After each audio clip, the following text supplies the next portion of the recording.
Hello commerce students, welcome back to the channel. Outstanding October season 1 29 days challenge for commerce students के day number 12 में आपका स्वागत है। और आज के इस दिन हम एग्जाम लेने वाले आपके 12th Maharashtra board new syllabus economics के चैप्टर नंबर 3.B के ऊपर, जिसका नाम है इलेस्टिसिटी ऑफ डिमांड, मागणीची लवचिकता। तो स्टेप बाय स्टेप आज के एग्जाम स्टार्ट करते हैं। आज के इस एग्जाम में मैं बस आपको 5 क्वेश्चंस पूछूंगा, लेकिन वो 5 क्वेश्चंस से पहले मैं आपके साथ इस चैप्टर के ऊपर कुछ इंपॉर्टेंट डिस्कशंस करने वाला हूँ। जब तक आप वो इंपॉर्टेंट टर्म्स नहीं सीख लेते तब तक उस 5 क्वेश्चंस के आंसर देने में मज़ा नहीं है, ठीक है। So without wasting any time आज का एग्जाम स्टार्ट करते हैं। सबसे पहले सुनिए कि ये चैप्टर टोटल 8 से लेके 12 मार्क्स को आपको एग्जाम में आने वाला है। चांसेस ज़्यादा है कि ये चैप्टर 10 मार्क्स तक कंपलसरी आएगा, 10 से 11 मार्क्स के लिए आएगा। एग्जाम में जो बोर्ड्स ने पीडीएफ जारी किया था उसमें लिखा था कम से कम 8 मार्क और ज़्यादा से ज़्यादा 12, लेकिन गारंटी के साथ ये चैप्टर 10 मार्क्स के लिए कंपलसरी आएगा ही आएगा, ठीक है। सो इस चैप्टर में टोटल 5 क्वेश्चंस दिए। टोटल अगर आप ओवरऑल एक बार स्टडी करोगे तो टोटल 5 क्वेश्चंस इस चैप्टर में दिए। 5 में से 2 क्वेश्चंस रिडक्शन पार्ट में चले गए, यानी कि सेल्फ स्टडी के लिए उन्होंने दिया। कौन से 2 क्वेश्चंस है? सबसे फर्स्ट है factors influencing the elasticity of demand, मागणीची किंमत लवचिकता निर्धारण करणारे घटक, करेक्ट। नेक्स्ट मागणीची importance of elasticity of demand, मागणीचे लवचिकतेचे महत्व। ये 2 क्वेश्चंस थे जो आपको सेल्फ स्टडी के लिए दिए, मतलब इसके रिलेटेड एग्जाम में ज़्यादा कुछ भी नहीं आएगा, ठीक है। अब बचे 5 क्वेश्चंस टोटल चैप्टर में थे, 5 में से 2 चले गए, अब बचे कितने? 3। अब वो 3 कौन से? सबसे पहले इंग्लिश मीडियम के स्टूडेंट्स को बताता हूँ। Type of elasticity of demand, second type of price elasticity of demand, और third methods of measuring price elasticity of demand. ये 3 क्वेश्चंस आपके इस चैप्टर में बचते हैं और कंपलसरी इन 3 क्वेश्चंस में से 2 क्वेश्चंस 101% आएंगे। 2 क्वेश्चंस 101% आएंगे। या चॅप्टरमध्ये एकूण 5 प्रश्न आहेत, 5 पैकी 2 रिडक्शन पार्टमध्ये गेलेले आहेत, राहिलेत किती? फक्त 3। या 3 पैकी 2 येणार। कोणते 3 उरलेले आहेत? मागणीच्या लवचिकतेचे प्रकार, मागणीच्या किंमत लवचिकतेचे प्रकार आणि मागणीची किंमत लवचिकता मोजण्याच्या पद्धती। 3 क्वेश्चंस रह 3 में की कंपलसरी 2 क्वेश्चंस आपको आएंगे। अब वो मैक्सिमम चांसेस है, 85% ऑफ चांसेस है कि वो 2 क्वेश्चंस होंगे। मागणीचे लवचिकतेचे प्रकार, type of elasticity of demand, and second मागणीची किंमत लवचिकतेचे प्रकार, types of price elasticity of demand. ये 2 क्वेश्चंस आने के मैक्सिमम चांसेस होंगे, ठीक है। सो आज जो मैं क्वेश्चंस पूछने वाला हूँ, आपको कुछ यहाँ पे डायग्राम्स दिखाऊंगा, आपको बताना है कि वो डायग्राम किस चीज़ का है, क्या नहीं। उससे पहले कुछ इंपॉर्टेंट डिस्कशंस करेंगे इस चैप्टर से रिलेटेड, उसके बाद वीडियो के एंड में मैं आपको क्वेश्चंस पूछूंगा। अब तो होता क्या था, लास्ट वीडियो तक मैं पहले सारे के सारे क्वेश्चंस पूछ देता था, उसके बाद कुछ थ्योरी डिस्कशंस करता था, लेकिन सिर्फ इस चैप्टर के लिए, इस वीडियो के लिए हम पहले कुछ डिस्कशंस करेंगे इस चैप्टर से रिलेटेड, और उसके बाद आपको क्वेश्चंस पूछूंगा ताकि मज़ा आएगा। एक बार चेक करके देखते हैं, सिखाने के बाद स्टूडेंट्स आंसर दे सकते हैं क्या, ठीक है। सो फर्स्ट ऑफ ऑल, जो कल हमने लेक्चर एग्जाम लिया था वो एग्जाम था, टोटल ऑनलाइन एग्जाम था, चैप्टर नंबर 3.A मागणी, करेक्ट। मागणीचा नियम, इस चैप्टर के ऊपर हमने कल एग्जाम लिया था और उसमें हमने एक पॉइंट पढ़ा था, लॉ ऑफ डिमांड, मागणीचा नियम। अब उस लॉ ऑफ डिमांड में मार्शल ने क्या लिखा था कि जब जब किसी भी प्रोडक्ट या कमोडिटी वस्तु की प्राइस कम होती है उसकी डिमांड बढ़ती है, करेक्ट। और जब जब किसी भी कमोडिटी की प्राइस बढ़ती है तब उसकी डिमांड घटती है। ये डिमांड ऑफ लॉ कहता है। मागणीचा नियम असं सांगते की जेव्हा वस्तूची किंमत कमी होते तेव्हा मागणी वाढते आणि किंमत जेव्हा जास्त होते तेव्हा मागणी कमी होते, हे मागणीचा नियम स्पष्ट करते। मग आता तो फिर अब इलेस्टिसिटी ऑफ डिमांड का मतलब क्या होता है?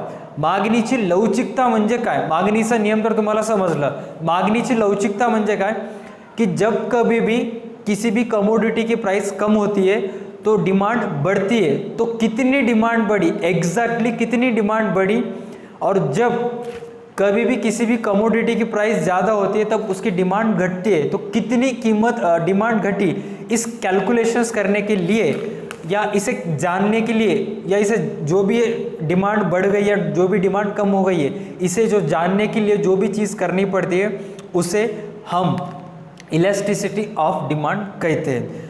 वस्तूची किंमत कमी झाली तर मागणी वाढते, तर किती पटीनं मागणी वाढायली हे जाणून घेण्याच्या क्रियेलाच मागणीची लवचिकता असे म्हणतात. इससे रिलेटेड आपके बुक्स में एक छोटी सी डेफिनेशन दी है, वो एक बार हम पढ़ लेंगे, ठीक है. उससे रिलेटेड आपके बुक में क्या बोला है, according to professor Marshall, elasticity of demand is great और small according to the amount demanded, which rises much or little for given fall in price, and quantity demanded falls much or little for given rise in price. Marathi students के लिए क्या बोला है, किमतीतील बदलाच्या प्रमाणाच्या मानाने मागणीत होणाऱ्या बदलाच्या प्रमाणास मागणीची लवचिकता असे म्हणतात. मतलब कितने कीमत कम हो गई और कीमत कम होने के बाद कितने प्रतिशत डिमांड बढ़ गई, इस जो जानने की जो प्रोसेस होती है उसे कहते हैं इलॅस्टिसिटी ऑफ डिमांड, मागणीची लवचिकता. करेक्ट. अब type of elasticity of demand में टोटल ये जो कैलकुलेशंस करने का जो तरीका होता है कि कितने से कीमत घटी, कितने से डिमांड बढ़ी, इसके 3 तरीके होते हैं. कौन से 3 तरीके होते हैं, जिसके आपके बुक्स में दिया है. फर्स्ट दिया है इनकम इलॅस्टिसिटी. फर्स्ट क्या दिया है, इनकम इलॅस्टिसिटी. उसके बाद दिया है क्रॉस इलॅस्टिसिटी, चेक कीजिए आपके बुक्स में. उसके बाद क्या दिया है, क्रॉस इलॅस्टिसिटी. और लास्ट में दिया है प्राइस इलॅस्टिसिटी. मागणीचे लवचिकतेचे प्रकार मोजमापनाचे 3 प्रकार आहेत. मागणीची लवचिकता मोजण्याचे 3 प्रकार आहेत. कोणते 3 आहेत, उत्पन्न लवचिकता, छेदक लवचिकता आणि किंमत लवचिकता. पक्क लक्षात ठेवा, एक्झाममध्ये येणार प्रश्न आहे मागणीच्या लवचिकतेचे प्रकार स्पष्ट करा, तर त्यावेळेस तुम्हाला 3 प्रकार लिहावं लागेल. कोणते 3 प्रकार, उत्पन्न लवचिकता, छेदक लवचिकता आणि किंमत लवचिकता. उत्पन्न लवचिकता, छेदक लवचिकता, किंमत. उत्पन्न, छेदक, किंमत. Price elasticity, cross elasticity and income elasticity, ये 3 टाइप्स होते हैं इलॅस्टिसिटी ऑफ डिमांड के. ठीक है. सो स्टेप बाय स्टेप हम आगे जाएंगे. अगर आपने ये चैप्टर पढ़ा है तो चेक कीजिए जो भी मैं बोल रहा हूँ वो सही है या गलत है. अगर आपने अभी तक चैप्टर नहीं पढ़ा है, आपके इससे रिलेटेड कुछ भी मालूम नहीं है, तो जो भी पॉइंट से रिलेटेड मैं एक्सप्लेनेशन देने वाला हूँ उससे रिलेटेड आपके बुक्स में पढ़िए कि क्या लिखा है क्या नहीं है. ठीक है. सो फर्स्ट पॉइंट है आपका इनकम इलॅस्टिसिटी, उत्पन्न लवचिकता. अब इससे रिलेटेड आपके बुक में क्या लिखा है, income elasticity refers to the degree of responsiveness of change in quantity demanded to a change in income only. Marathi मीडियमच्या पुस्तकात काय लिहिलेलं आहे, उत्पन्नातील बदलाचा परिणाम म्हणून मागणीत घडून येणाऱ्या बदलाच्या संबंधाला उत्पन्न लवचिकता असे म्हणतात. अब समटाइम्स होता क्या है कि लोगों की अचानक इनकम बढ़ जाती है, जैसे कि उनको दिवाली का बोनस मिला या मराठी में जिसे कहते हैं वेतन आयोग लागू हुआ, 7वां 8वां वेतन आयोग लागू हुआ, तो उसमें क्या होता है जितने भी कर्मचारी, जितने भी वर्कर्स होते हैं उनके सैलरी में 10 या 20% इंक्रीमेंट हो जाता है. मतलब जिस किसी भी इंसान को पहले 60,000 सैलरी थी उसकी सैलरी 80,000 हो जाएगी. अब सैलरी दुगना हो गई तो उसका इनकम भी दुगना हुआ. अब जो चीज़ वो पिछले 2 महीने से टाल रहा था सैलरी की चक्कर की वजह से, अब सैलरी बढ़ने के बाद उसको एक फाइनेंशियली सपोर्ट मिल गया. जब फाइनेंशियली सपोर्ट मिलता है तब इंसान प्राइस के बारे में ज़्यादा सोचता नहीं है. मतलब कब कौन सी सिचुएशन में ऐसा होता है कि कीमत कमोडिटी की प्राइस सेम रहती है लेकिन लोगों का इनकम बढ़ जाता है, इसलिए भी डिमांड बढ़ती है. तो उससे हम क्या बोलते हैं, उत्पन्न लवचिकता, इनकम इलॅस्टिसिटी. अब ये कैलकुलेशंस करने के लिए आपके बुक में एक फॉर्मूला दिया है. आपके बुक में फॉर्मूला क्या लिखा है चेक कीजिए, आपको फिल इन द ब्लैंक्स में भी आ सकता है. Income elasticity is equal to percentage change in quantity demanded divided by percentage change in income. Marathi मीडियमच्या स्टुडंटच्या पुस्तकात काय लिहिलेलं आहे, उत्पन्न लवचिकता बरोबर आहे आय एम सो सॉरी, मागणीतील शेकडा बदल भागिले उत्पन्नातील शेकडा बदल. काय लिहिलेलं आहे, मागणीतील शेकडा बदल भागिले उत्पन्नातील शेकडा बदल। मतलब कमोडिटी की प्राइस वही की वही है, लोगों का इनकम बढ़ गया, उस चक्कर में भी समटाइम्स डिमांड बढ़ सकती है।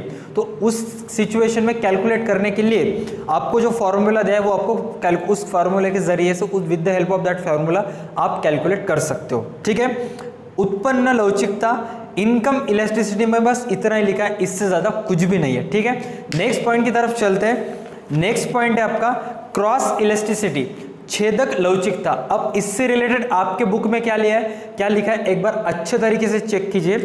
Cross elasticity refers to the change in quantity demand of one commodity due to a change in price of other commodity in bracket complementary goods और सबस्टिट्यूट। मराठी मीडियमच्या स्टुडंटच्या पुस्तकात काय लिहिलेलं आहे, छेदक लवचिकता म्हणजे एका वस्तूच्या किमतीतील बदलाचा अन्य पर्यायी वस्तु आणि पूरक वस्तूच्या मागणीत घडून येणारा बदल।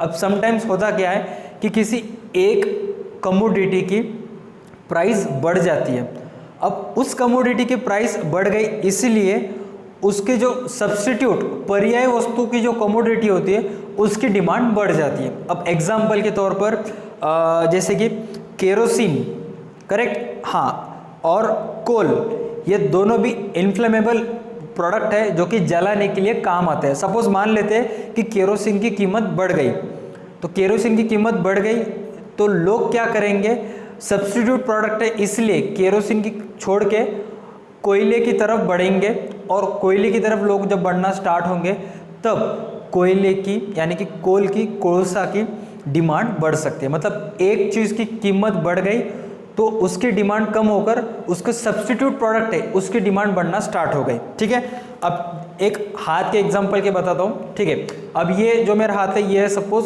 केरोसिन और ये है कोल, दोनों की प्राइस सेम है, करेक्ट, दोनों की प्राइस सेम है। अब मान के चलते हैं कि ये जो केरोसिन है इसकी प्राइस बढ़ गई, कोयले की प्राइस सेम टू सेम है। अब लोग क्या करेंगे, इसकी प्राइस ज़्यादा है इसलिए कोयले की तरफ जाएंगे, इसकी प्राइस कम भी नहीं हुई और ज़्यादा भी नहीं हुई लेकिन इसकी डिमांड बढ़ गई। क्यों? क्योंकि इसका जो सब्स्टिट्यूट था उसकी कीमत ज़्यादा हो गई इसलिए इसकी कीमत बढ़ गई। कुछ ना कुछ एक्टिविटी करके अगर आप समझाने की कोशिश करोगे तभी आपको समझेगा, अदरवाइज नहीं। सपोज सर्विस से रिलेटेड मान के चलते, सपोज आप रोज़ टैक्सी में या ऑटो में स्कूल में जाते हो, करेक्ट, टैक्सी में या ऑटो में स्कूल में जाते हो, सपोज मान के चलते हैं, और रातों रात गवर्नमेंट ने क्या किया, पेट्रोल और डीजल के दाम बढ़ा दिए, करेक्ट, रातों रात गवर्नमेंट ने क्या किया, पेट्रोल और डीजल के दाम बढ़ा दिए। तो ये टैक्सी और पब्लिक, ये जो टैक्सी और ऑटो इस हाथ में आते हैं और पब्लिक ट्रांसपोर्ट इस हाथ में आते हैं, यानी कि रेलवे, बस वगैरह। तो अगर टैक्सी, पेट्रोल और डीजल की कीमत बढ़ा दिया तो जो प्राइवेट सेक्टर होता है यानी कि ऑटो वाले या कैब वाले, वो क्या करते हैं, अपनी मर्जी से रातों रात दाम बढ़ा देते हैं, करेक्ट। अगर ऑटो का या कैब्स का पेट्रोल डीजल का कीमत बढ़ा तो इनके दाम ऑटोमेटिकली बढ़ जाएंगे, और गवर्नमेंट रातों रात तो चेंज नहीं कर सकती, उनको थोड़ा सा टाइम देना पड़ेगा। तो जब पेट्रोल और डीजल की कीमत बढ़ जाएंगे तो टैक्सी और कैब का भाड़ा भी ऑटोमेटिक बढ़ जाएगा। तब आप किसकी तरफ जाओगे, आप जाओगे पब्लिक ट्रांसपोर्ट की तरफ, मतलब बस या ट्रेन, उस सेक्टर में आप चले जाओगे और उससे ट्रैवल करना स्टार्ट करोगे। तो मतलब एक सेक्टर की कीमत या एक कमोडिटी कीमत बढ़ जाती है तो उसकी जो पर्यायी वस्तु, करेक्ट, उसके जिसके लिए आपके बुक्स में क्या लिया है, सब्स्टिट्यूट प्रोडक्ट, उसकी डिमांड बढ़ जाती है। इतना तो समझ में आया। फर्स्ट हमने क्या सीखा था, let me check, income elasticity, इसमें क्या लिखा था, प्रोडक्ट की कीमत वही की वही है, लोगों का इनकम बढ़ गया इसलिए भी प्रोडक्ट की डिमांड बढ़ सकती है।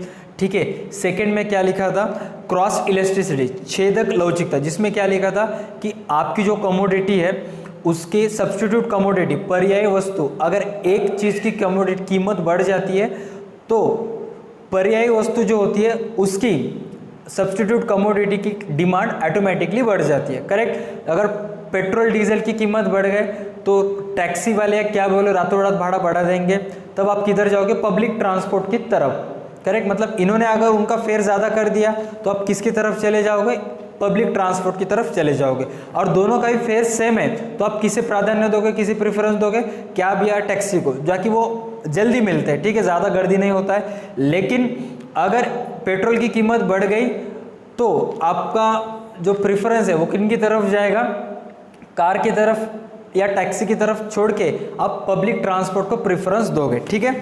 ये दो थे income elasticity and cost elasticity, ठीक है। अब इसमें तीसरा टाइप आता है जो कि है प्राइस इलास्टिसिटी, जो कि इन तीनों में से सबसे इंपॉर्टेंट है। प्राइस इलास्टिसिटी, उत्पन्न मागणीची किंमत लवचिकता। अब इससे रिलेटेड आपके बुक्स में क्या लिखा है मैं शॉर्ट में समझा देता हूं।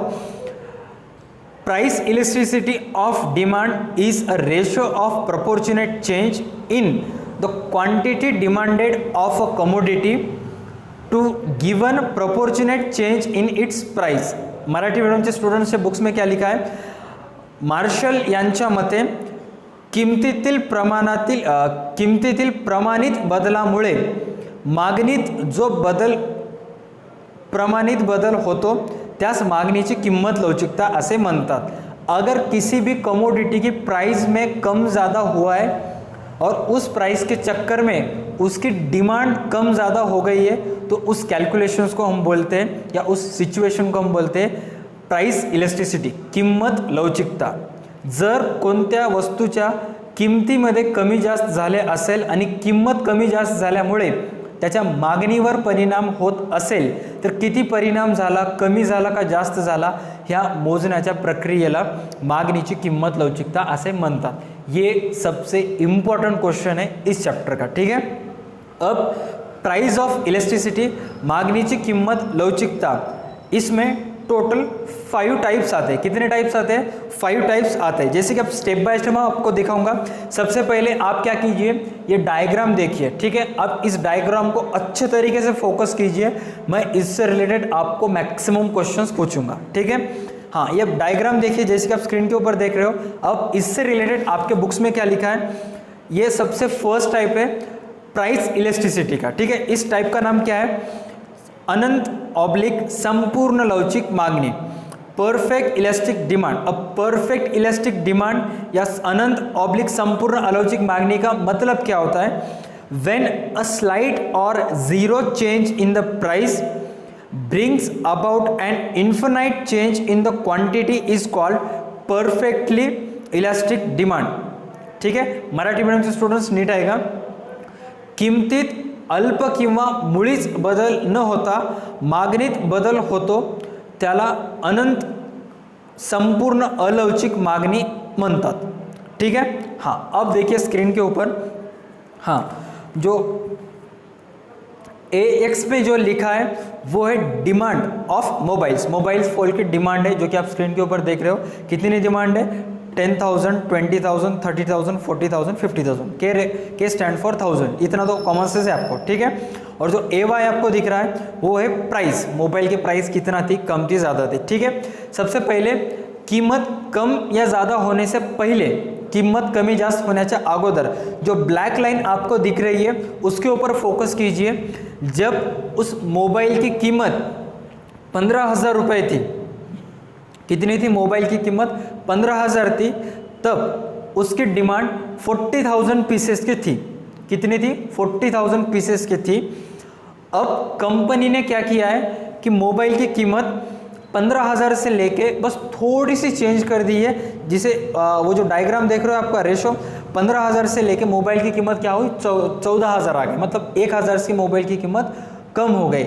और जब ऐसी सिचुएशन आती है, कमोडिटी की प्राइस थोड़ी सी कम होती है और उस थोड़ी सी प्राइस कम होने के चक्कर में उसकी डिमांड इन्फिनाइट हो जाती है, मतलब दुगनी तिगनी हो जाती है, तो उस सिचुएशन को हम कहते हैं संपूर्ण लवचिक मागणी, परफेक्ट इलास्टिक डिमांड। मराठी मीडियमचे स्टुडंट्स नीट आहे का, मोबाईलची किंमत अगोदर 15,000 होती, 15,000 मोबाईलची किंमत 14,000 झाली, म्हणजे थोडीशी किंमत कमी झाली।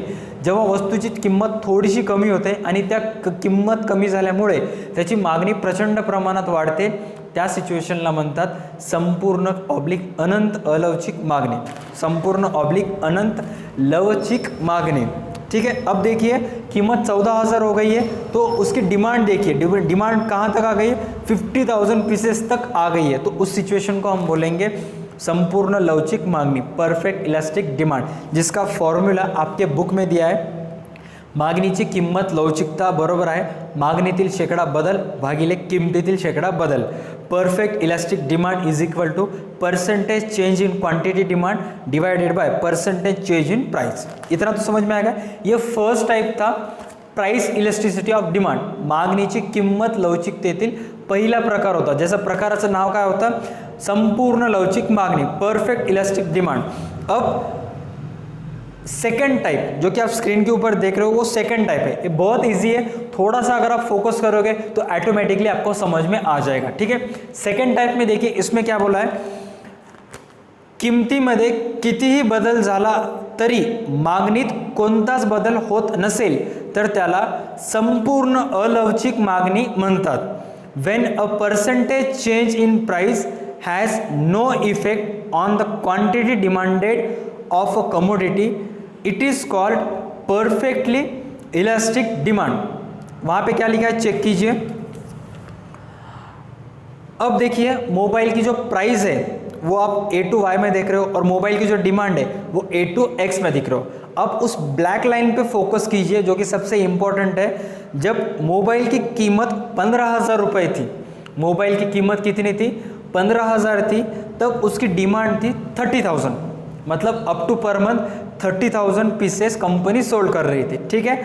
सिचुएशन चेंज हो गई, मोबाइल की प्राइस हो गई 20,000 पर यूनिट। मोबाइल की प्राइस कितना हो गई, 20,000 पर यूनिट। ऊपर की जो रेड रेड डॉट्स है ना उसके ऊपर फोकस कीजिए, 20,000 पर यूनिट्स हो गई, फिर भी डिमांड 30,000 ही पीसेस का हो रहा था। देखिए ना 30,000 पीसेस हो रहा था। कंपनी ने क्या किया, मोबाइल की कीमत घटाकर 10,000 पर पीस रख दी, तब भी डिमांड 30,000 ही आ रहा है। तो इस सिचुएशन को हम बोलेंगे परफेक्ट इलास्टिक डिमांड। इस सिचुएशन को हम क्या बोलेंगे, परफेक्ट इन इलास्टिक डिमांड। इस सिचुएशन को हम क्या बोलेंगे, परफेक्ट इन इलास्टिक डिमांड, संपूर्ण अलवचिक मागणी।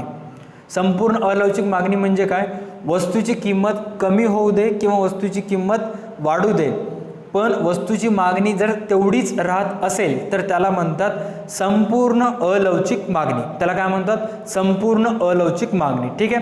अब चलते टाइप नंबर 3 के ऊपर जो कि सबसे इंपॉर्टेंट है, ठीक है, जिसका नाम है यूनिटरी इलास्टिक डिमांड, एकक लवचिक मांगनी। टाइप क्या का नाम क्या है, एकक लवचिक मांगनी। अब स्क्रीन के ऊपर देखिए आपको पूरा का पूरा समझ में आ जाएगा। इससे रिलेटेड मैंने थोड़ा सा वर्क किया है ताकि जिसको कुछ भी नहीं पता उसे कुछ तो पता चले, समझ रहे हो। हाँ, अब इससे रिलेटेड आपके बुक्स में क्या दिया है, ये टाइप नंबर 3 है। इससे रिलेटेड आपके बुक्स में क्या बोला है, when a percentage change in price leads to proportionate change in quantity demanded, then demand is said to be unitary elastic।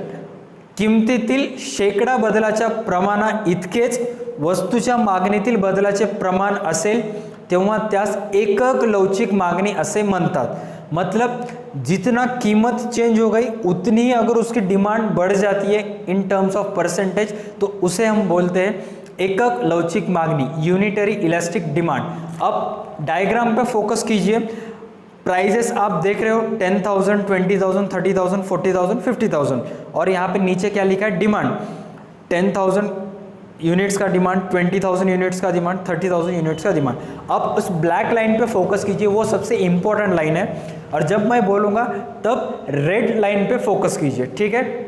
हाँ, जब मोबाइल की प्राइस 40,000 पर यूनिट थी, मोबाइल की प्राइस कितनी थाउजेंड पर यूनिट थी, 40,000 पर यूनिट थी, तब mobile का डिमांड पर मंथ था 20,000 पीसेस। देखिए ना 40,000 को स्टार्ट हो रहा है और 20,000 को ख़त्म हो रहा है। मतलब जब प्राइस 40,000 पर यूनिट थी तब डिमांड पर मंथ कितना था, 20,000 पीसेस पर मंथ था। अब कंपनी ने क्या किया है, जो कीमत पहले 40,000 थी उसे हाफ कर दिया है, मतलब 20,000 पर यूनिट मोबाइल का रेट रख दिया। कितना यूनिट, 20,000 पर यूनिट। अब डिमांड में देखिए, जो मोबाइल की कीमत पहले 40,000 थी तो 20,000 यूनिट सोल्ड हो रहे थे। कंपनी ने मोबाइल की कीमत आधी आधे दाम से घटा दिया, आधे दाम से कीमत कम कर दिया, पर यूनिट कीमत कितना रख दिया 20,000 पर यूनिट। तो जो डिमांड पहले 20,000 पर मंथ थी वही डिमांड अब हो गई है 40,000 यूनिट्स पर मंथ। मतलब कंपनी ने क्या किया, आधे रेट से मोबाइल का दाम घटा दिया, तो डिमांड भी जो पहले 20,000 की डिमांड थी वो अब डिमांड दुगनी हो गई। डिमांड कितनी हो गई 40,000। अगर कीमत आधी रेट से बढ़ जाती है और डिमांड दुगनी तेजी से हो जाता है तो उसे हम क्या कहेंगे, एकक लवचिक मागणी, युनिटरी इलास्टिक डिमांड। समजलं मराठीमध्ये स्टुडंट्स, वस्तूची किंमत जर अर्धी कमी झाली असेल आणि जेवढी वस्तूची किंमत कमी झाली त्याच्या दुपटीने त्याचं मागणी वाढत असेल तर त्याला म्हणतात एकक लवचिक मागणी। अब पॉइंट नंबर 4 इसका टाइप नंबर 4 में क्या लिखा है, जास्त लवचिक मांगनी। इंपॉर्टेंट है जास्त लवचिक मांगनी। अब ये डायग्राम देखिए, यहाँ पे थोड़ा सा हक दिया है, वो थोड़ा सा इसके ड्रॉ करने के चक्कर में थोड़ा सा गलत हो गया था। आप समझदार हो, अंडरस्टैंडिंग कर सकते हो, ठीक है। टाइप नंबर 4, अब इस पे थोड़ा सा फोकस कीजिए। इस डायग्राम का नाम है जास्त लवचिक मांगनी, रिलेटिवली इलास्टिक डिमांड। अब इससे रिलेटेड आपके बुक में क्या एग्जांपल दिया है वो मैं आपको बताऊंगा। पहले डेफिनेशन क्या दिया है, when a percentage change in price leads to more than proportionate change in quantity demanded, the demand is said to be relatively elastic demand. मराठीमध्ये स्टुडंट्स नीट आहे का, किमतीतील शेकडा बदलाच्या प्रमाणापेक्षा जेव्हा मागणीतील बदलाचे प्रमाण जास्त असेल, किमतीतील शेकडा बदलाच्या प्रमाणापेक्षा मागणीतील बदलाचे प्रमाण जास्त असते तेव्हा त्याला जास्त लवचिक मागणी असे म्हणतात। वापस से उस डायग्राम पे फोकस कीजिए। देखिए कीमत मोबाइल की पहले कितनी थी 30,000 रुपीज़ पर पीस थी, तो डिमांड कितनी थी 20,000। मतलब कंपनी ने मोबाइल की कीमत रखी थी 30,000 और कंपनी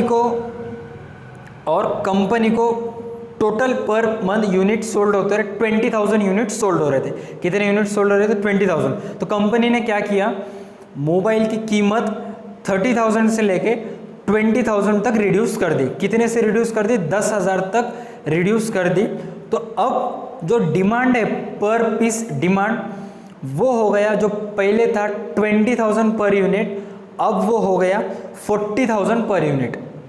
करेक्ट, मतलब कंपनी ने मोबाइल की कीमत 10,000 रुपये कम कर दी तो डिमांड दुगनी तेजी से बढ़ी। मतलब कीमत 10,000 हो गई और डिमांड कीमत से दुगनी हो गई। मतलब डिमांड जो पहले 20,000 की थी अब वो डिमांड कितने की हो गई 40,000 की। तो इस सिचुएशन को हम क्या बोलेंगे, रिलेटिवली इलास्टिक डिमांड, जास्त लवचिक मांगनी। अब इसमें सबसे लास्ट टाइप आता है जो कि सबसे इम्पॉर्टेंट है, टाइप नंबर 5, जिसका नाम है रिलेटिवली इन इलास्टिक डिमांड, कमी लवचिक मांगनी, कमी अलवचिक मांगनी। अब इसको थोड़ा सा फोकस कीजिए, ये सबसे इम्पॉर्टेंट है, ठीक है। इससे रिलेटेड आपके बुक्स में क्या दिया है वो एक बार आप चेक कर लो। बुक में क्या बोला है, when percentage change in price leads to less than proportionate change in the quantity demanded, demand is said to be relatively inelastic.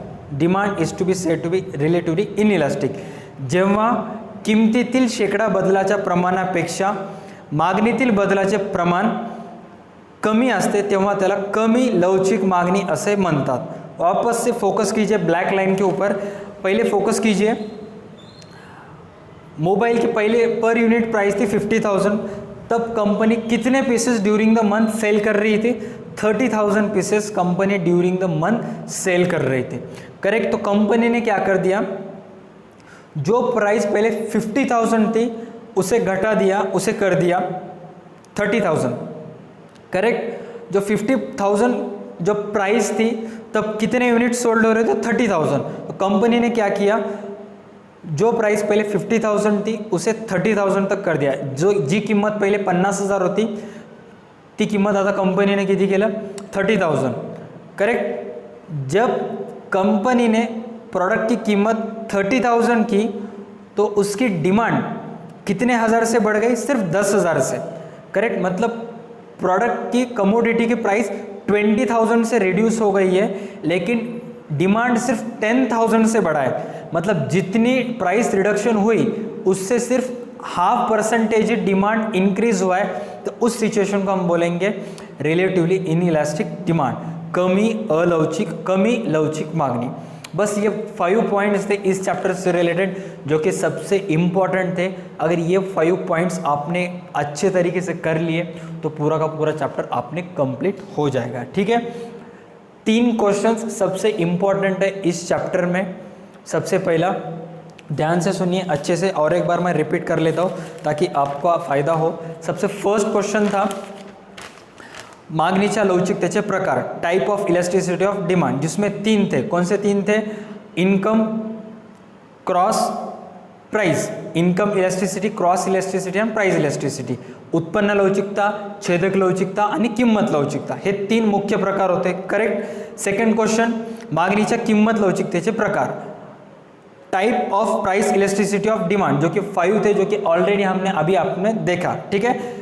Third question था मागणीच्या किंमत लवचिकता मोजण्याच्या पद्धति, जो कि अभी तक डिस्कस नहीं किया है, जो कि आपको सेल्फ लेवल पे डिस्कस करना पड़ेगा, जो कि एग्जाम में आने के चांसेस कम है। एग्जाम में आने के जो चांसेस ज़्यादा थे वो 2 क्वेश्चंस ऑलरेडी मैंने आपको बता दिया था। ठीक है, टाइप ऑफ मागणीच्या लवचिकतेचे प्रकार आणि मागणीच्या किंमत लवचिकतेचे प्रकार, हे दोन्ही पण आपण डिस्कशन्स केला। अब मैं आपको 5 क्वेश्चंस पूछूंगा। 5 क्वेश्चंस पूछने के बाद स्टेप बाय स्टेप आपको उससे रिलेटेड आंसर देना है। ठीक है। मालूम है थोड़ा सा पहले जो पार्ट था वो थोड़ा सा कंपेरेटिवली बोर था, जिसको समझ में नहीं आया, लेकिन जिसने भी समझने की कोशिश की है उसको थोड़ा ना थोड़ा समझा होगा। ठीक है। सो फर्स्ट क्वेश्चन, अभी जो आपको स्क्रीन के ऊपर डायग्राम दिख रहा है वो प्राइस इलास्टिसिटी ऑफ डिमांड का जो 5 टाइप्स होते हैं उनमें से कौन सा टाइप है जो स्क्रीन के ऊपर आप देख रहे हो। अभी आपसे सारे जितने भी स्टूडेंट्स ऑनलाइन हैं उनसे आंसर एक्सपेक्टेड है, क्योंकि थोड़ी देर पहले आपने ये सारे डायग्राम्स देखे थे और समझने की कोशिश की थी। बस थोड़ा सा चेंज है, जो पहले आपने देखा था उसमें मैंने अपने हाथों से ड्रॉ किया था, ये आपके बुक्स में का है। प्राइस इलास्टिसिटी ऑफ डिमांड में का कौन सा टाइप है ये, उससे रिलेटेड बस आपको कमेंट करना है।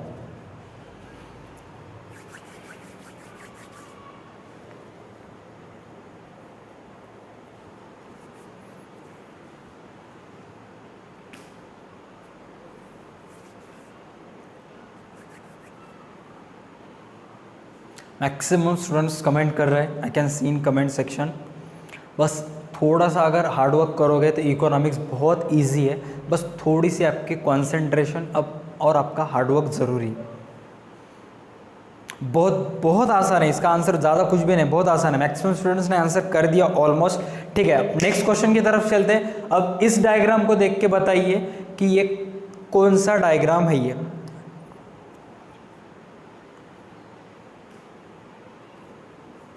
प्राइस इलास्टिसिटी का कौन सा टाइप है ये, अभी आपने देखा था, अभी जस्ट 5 मिनट भी नहीं हुए।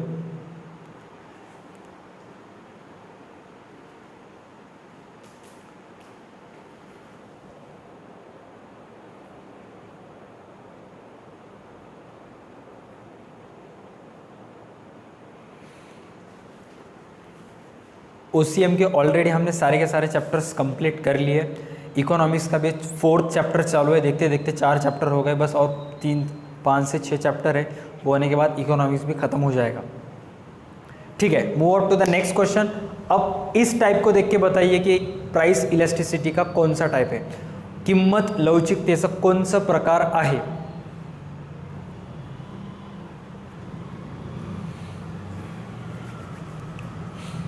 इससे रिलेटेड, इस चैप्टर से रिलेटेड जो पीडीएफ था मैंने ऑलरेडी सुबह टेलीग्राम के ग्रुप में पोस्ट किया था। अगर आप टेलीग्राम ग्रुप के मेंबर नहीं हो तो आपको टेलीग्राम ऐप डाउनलोड करना पड़ेगा आपके मोबाइल में। इस वीडियो की आई सेक्शन में जाइए, वहाँ पे टेलीग्राम ग्रुप के से रिलेटेड एक वीडियो है, उस ग्रुप वो वीडियो देखिए, और वो वीडियो देखने के बाद आपको पता चल जाएगा कि टेलीग्राम ग्रुप में ऐड कैसे होना है। टेलीग्राम ग्रुप पब्लिक नहीं है, प्राइवेट ग्रुप है, जानबूझकर उसे प्राइवेट रखा है ताकि सिर्फ अपने चैनल से रिलेटेड जो स्टूडेंट्स रेगुलरली वीडियो देख रहे हो उनका ही फ़ायदा हो। जो चुप टाइम पास के लिए सब्सक्राइब कर रहे हैं उनका फ़ायदा नहीं होना चाहिए, क्योंकि जो स्टूडेंट्स रेगुलरली सपोर्ट करेंगे उनको मैं 24/7 सपोर्ट करूँगा। जो 24/7 मेरे चैनल्स और मेरे वीडियोस देखते हैं उनको ऑलवेज सपोर्ट करूँगा। जो टाइम पास के लिए सब्सक्राइब कराए तो हम भी उनके साथ टाइम पास ही करेंगे, ठीक है। नेक्स्ट, अब इस टाइप को देख के बताइए कि ये कौन सा है।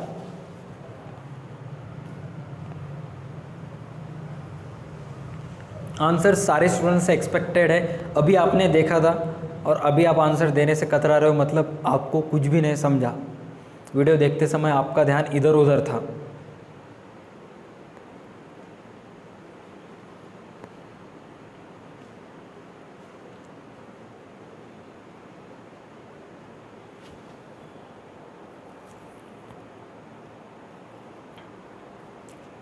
स्पेलिंग मिस्टेक मत कीजिए।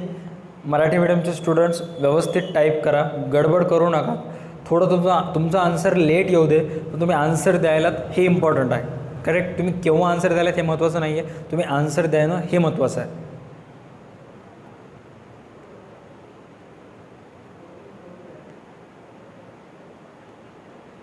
ओके, लास्ट क्वेश्चन, अभी लास्ट क्वेश्चन और यहाँ पे हम एग्जाम्स खत्म कर देंगे, ठीक है।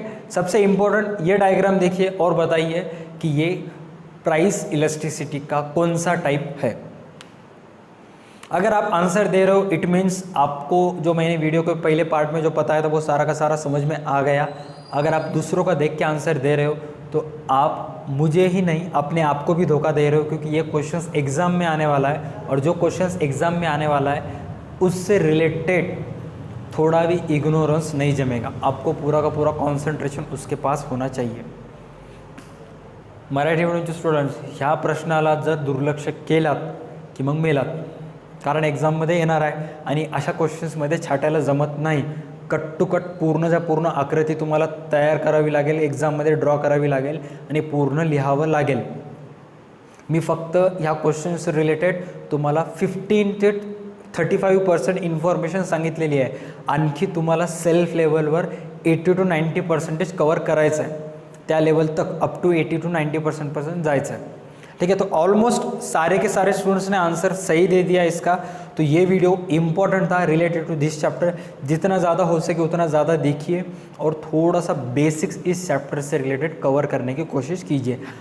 मुझे मालूम है कि कंपेयर टू लास्ट जितने भी हमने हमारे वीडियोस थे, इस वीडियो में मैंने कम क्वेश्चंस पूछा है, लेकिन क्वेश्चन से ज़्यादा इस चैप्टर को जो थ्योरी थी वो सारे स्टूडेंट्स को समझना चाहिए थे, जिनके भी क्लासेस वगैरह नहीं है। तो उसका उन स्टूडेंट्स के बारे में सोचकर मैंने कम से कम क्वेश्चंस पूछे और ज़्यादा से ज़्यादा इन्फॉर्मेशन देने की कोशिश इस वीडियो में की है, ठीक है।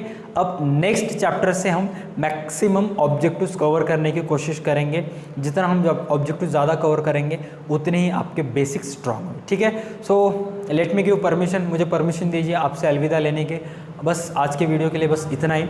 अगर आपने चैनल को सब्सक्राइब नहीं किया तो सब्सक्राइब कीजिए। जाते जाते वीडियो को लाइक करते जाना, दुआ मिलेगी और जितने ज़्यादा लाइक्स होंगे उतना ही वीडियो प्रमोट होगा, ठीक है। और एक खास बात, डिसलाइक से भी वीडियो प्रमोट होता है, ये बात मत भूलिए, ठीक है। लाइक नहीं, डिसलाइक नहीं तो नहीं, लाइक तो कीजिए, ठीक है। आज की वीडियो के लिए बस इतना ही।